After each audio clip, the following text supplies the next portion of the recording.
साथियों नमस्कार। आज मैं आपको एक महत्वपूर्ण बात बताना चाहूँगा। जब प्रभु श्री राम सीता जी से शादी हो गई और उसके बाद पूरी शादी हो गई राम भगवान और सभी भाई लक्ष्मण जी, भरत जी, शत्रुघ्न जी, इन चारों की शादी एक साथ हुई थी। ये सब लोग जनकपुरी से अयोध्या आ गए। ये बाल कांड का अंतिम चरण है। इसमें क्या होता है कि सभी माताएं, राम भगवान की माताएं, वो राम भगवान के पास आती हैं, सीता के पास आती हैं और राम भगवान से पूछती हैं कि तुमने ऐसा क्या चमत्कार किया कि तुम ब्रह्म ऋषि विश्वामित्र जी के साथ वन को गए, वहां ताड़का को मार डाला, इतना बड़ा चमत्कार। अहिल्या की कहानी की अहिल्या को, एक पत्थर को तुमने श्राप मुक्त कर दिया, ये कहानी, और सीता जी को ले आए। इतने बड़े बड़े चमत्कार कैसे किए? सारी माताएं पीछे पड़ गई उनके कि बताओ कैसे किए कैसे किए। आप जब ये पढ़ेंगे रामचरितमानस तो बाल कांड के अंतिम 3-4 पेजों में यही है कि सारी माताएं, सब लोग पूछ रहे हैं राम भगवान से कि कैसे किया?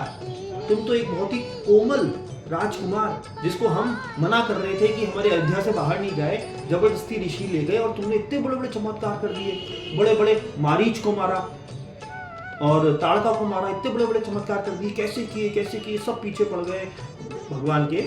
तो राम भगवान कहते हैं कि यह सब गुरु के आशीर्वाद से संपन्न हुआ। मेरे में कहाँ इतनी शक्ति थी? ये सब गुरु के आशीर्वाद से संपन्न हुआ। इतनी बड़ी बात राम भगवान ने कही और इसी बात को अब मैं रिलेट करना चाहूंगा महात्मा गांधी से कि वो कोमल गांधी, वो एक पतला दुबला गांधी, जो गांधी ही थे, महात्मा नहीं बने थे, गांधी ही थे। साउथ अफ्रीका गए, साउथ अफ्रीका में बहुत बड़ा आंदोलन किया, बहुत बड़ा मूवमेंट किया और साउथ अफ्रीका में विजय प्राप्त करके भारत में आए और भारत में 1920 में बिना कांग्रेस के सपोर्ट से, कांग्रेस तो थी नहीं गांधी के साथ उस समय, बिना कांग्रेस के सपोर्ट में पूरे भारत में असहयोग आंदोलन पैदा कर दिया और असहयोग आंदोलन ने अंग्रेजों की कमर तोड़ दी। वो शक्ति थी महात्मा। उसके बाद वो जाके महात्मा बने। उनके साथ भी कोई दैवीय शक्ति थी। और मैं बोलना चाहूंगा कि मरते मरते भी जिसके मुख से राम निकला, महात्मा गांधी के साथ भी प्रभु श्री राम की शक्ति थी। प्रभु श्री राम साक्षात उनके साथ थे।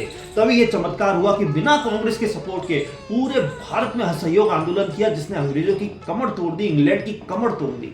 तो वो जलवा था गांधी का। इसीलिए राम और गांधी ये कहीं ना कहीं एक ही हैं, इनका आचरण एक है। राम के आचरण को पूर्ण रूप से अपने ऊपर लागू करने की गांधी जी ने पूरी कोशिश की, वही हमारे राष्ट्रपिता हैं। और इसीलिए मैं अब आप सबसे रिक्वेस्ट करूंगा कि इस राम गांधी सेना से जुड़ें और देश सेवा करें, देश के लोगों की सेवा करें, राम की तरह और गांधी की तरह देश की सेवा करें। नमस्कार, जय हिंद।